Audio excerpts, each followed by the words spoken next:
ಏನೋ ಪ್ರಧಾನಿ ನರೇಂದ್ರ ಮೋದಿಗಿಂತ ನಾನು ದೊಡ್ಡವನನ್ನುವ ಹೇಳಿಕೆ ವಿಚಾರಕ್ಕೆ ಸಂಬಂಧಪಟ್ಟ ಹಾಗೆ ಸಿದ್ದರಾಮಯ್ಯ ಹೇಳಿಕೆಗೆ ಶಾಸಕ ಶ್ರೀರಾಮುಲು ತಿರುಗೇಟನ್ನು ಕೊಟ್ಟಿದ್ದಾರೆ. ಪ್ರಧಾನಿ ಮೋದಿ ಬಗ್ಗೆ ಮಾತನಾಡುವಾಗ ಪರಿಜ್ಞಾನ ಇರಬೇಕು. ಮೈತ್ರಿ ಸರ್ಕಾರದಲ್ಲಿ ಸಿದ್ದರಾಮಯ್ಯ ಯಾರಿಗೂ ಬೇಡದ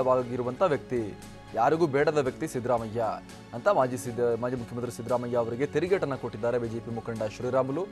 HDK ಸಿಎಂ ಆಗಿದ್ರು ಮುಂದೆ ನಾನೇ ಮುಖ್ಯಮಂತ್ರಿ ಅಂತ ಸಿದ್ದರಾಮಯ್ಯ ಹೇಳ್ತಾರೆ. ಇದೆಂತ ಹೇಳಿಕೆ ಸಿದ್ದರಾಮಯ್ಯ ಸರಿಯಾದ ಭಾಷೆಯಲ್ಲಿ ಮಾತನಾಡಿ ದೋಸ್ತಿ ಪಕ್ಷ ಅನ್ನೋದು ಮೇಲೆ ಮಾತ್ರ, ಒಳಗಡೆ ದೋಸ್ತಿನೂ ಇಲ್ಲ ಎಂಥದೂ ಇಲ್ಲ ಅನ್ನುವಂಥ ಮಾತನ್ನ ಶ್ರೀರಾಮುಲು ಹೇಳಿದ್ದಾರೆ. ದೋಸ್ತಿ ನಾಯಕರನ್ನ ಜನರೇ ಕಲ್ಲಿನಿಂದ ಹೊಡಿತಾರೆ ಅನ್ನುವಂಥ ಒಂದು ಮಾತನ್ನ ಕೂಡ ಶ್ರೀರಾಮುಲು ಹೇಳಿದ್ದಾರೆ.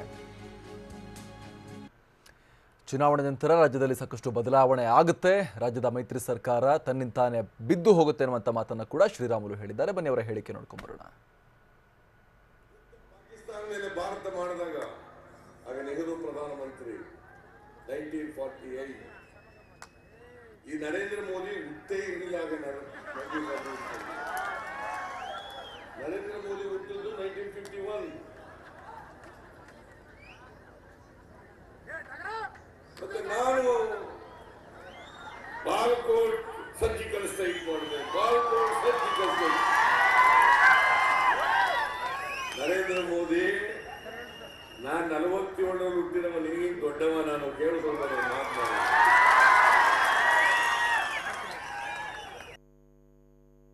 ಒಂದು ರೀತಿ ದುರಂಕಾರದ ಪರಮಾವಧಿ.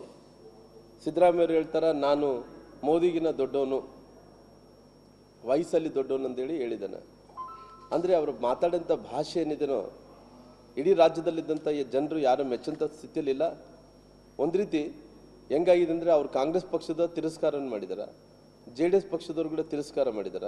ಯಾರಿಗೆ ಬೇಡಲಾದಂಥ ವ್ಯಕ್ತಿ ಸಿದ್ದರಾಮಯ್ಯರು ಇವತ್ತು ನಾನು ಗಟ್ಟಿದ್ದೀನಿ, ಕಾಂಗ್ರೆಸ್ ಪಕ್ಷ ನಾನು ಇಲ್ಲಿದ್ರೆ ನಾನೇ ಇಲ್ಲ, ಕಾಂಗ್ರೆಸ್ ಪಾರ್ಟಿನೇ ಇಲ್ಲ ಅನ್ನೋಂಥ ದುರಂಕಾರದಿಂದ ನಡ್ಕೊತಾ ಇದನ್ನು. ಒಂದು ಕಡೆ ಹೇಳಿಕೆಯನ್ನು ಕೊಡ್ತಾರೆ, ಮುಂದೆ ನಾನೇ ಮುಖ್ಯಮಂತ್ರಿಗಳು. ನಿಮ್ಗೆ ಸ್ವಲ್ಪನಾಗಲಿ ತಾಕತ್ತಿರಬೇಕಲ್ಲ ಮಾತಾಡೋಂಥ. ಸಮ್ಮಿಶ್ರ ಸರ್ಕಾರದಲ್ಲಿ ನಿಮ್ಮ ಕುಮಾರಸ್ವಾಮಿಯವರು ಮುಖ್ಯಮಂತ್ರಿಗಳಾಗಿದ್ದಾರೆ. ಇವತ್ತು ನೀವು ಹೇಳ್ತಾಯಿದ್ರೆ ನಾನು ಮುಖ್ಯಮಂತ್ರಿಗಳು ಅಂತೇಳಿ ಜನರು ನಿನ್ನ ಮುಖ್ಯಮಂತ್ರಿ ಬ್ಯಾಡ ಅಂತೇಳಿ ತಿರಸ್ಕಾರ ಮಾಡಿದ್ದಕ್ಕೋಸ್ಕರವಾಗಿ ನೀವು 70 ಸ್ಥಾನಗಳು ಬಂದು ಇವತ್ತು ಮೈತ್ರಿ ಮಾಡಿಕೊಂಡು ಸರ್ಕಾರವನ್ನು ಕುಮಾರಸ್ವಾಮಿಗೆ ಹೆಗಲು ಕಟ್ಟಿದ್ರಿ.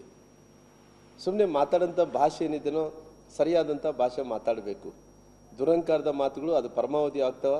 ಈ ಚುನಾವಣೆಯಲ್ಲಿ ಕಾಂಗ್ರೆಸ್ ಮತ್ತು JDS ಪಕ್ಷಕ್ಕೆ ತಕ್ಕ ಉತ್ತರವನ್ನು ಕೊಡ್ತಾರ. ಈ ರೀತಿ ಭಾಷೆಗಳು ಬಳಸ್ಕೊಂಡೋದ್ರೆ ಏನು ಮಾಡೋಕ್ಕಾಗುತ್ತೆ ರೀ?